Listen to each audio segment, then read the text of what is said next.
wanted to use Really sure.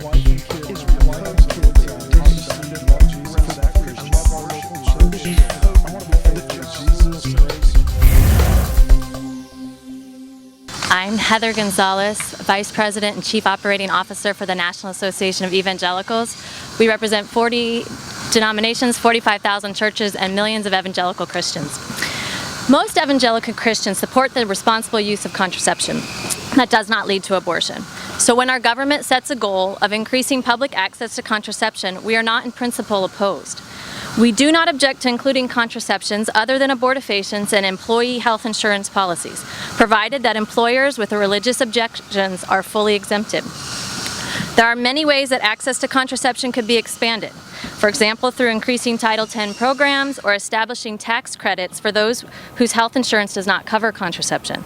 Here, we do not take a position on the advisability of specific strategies. Today, the National Association of Evangelicals wishes to draw a bright line around the concept of fundamental importance, that the government may not force its citizens to violate their conscience and religious beliefs except in pursuit of a compelling government interest, and then only in the least restrictive means possible. This is the core idea of the Religious Freedom Restoration Acts, which the Senate approved in 1993 with a vote of 97-3, the House of Representatives approved unanimously, and President Clinton signed proudly. RFRA has never been amended, and for good reason. It encapsulates a bedrock American principle.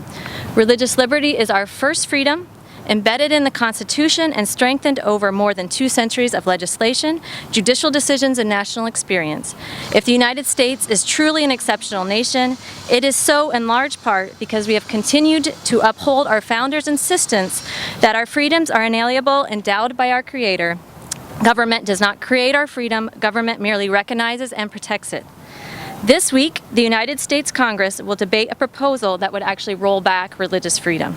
The bill that Majority Leader Reid promises to bring to the Senate floor would remove from law conscience protections that Americans have enjoyed for decades. This is wrong, and it's also unwise. Senate Bill 2578 would have the United States government push aside the sincere religious beliefs of its citizens. Such an action is likely to inflame and multiply political divisions along religious lines. The balance of civic unity and civil liberty calls for mutual respect for differing values and practices, which is undermined when the government forces some to accept and live by another's preferred values. Yes, there needs to be empathy for women's access to contraceptive choices, but separation of church and state says that government, as society's agent with vast resources at its disposal, has to be creative and find another path to women's health. There has to be a path forward that does not run over the deepest values formed on either side.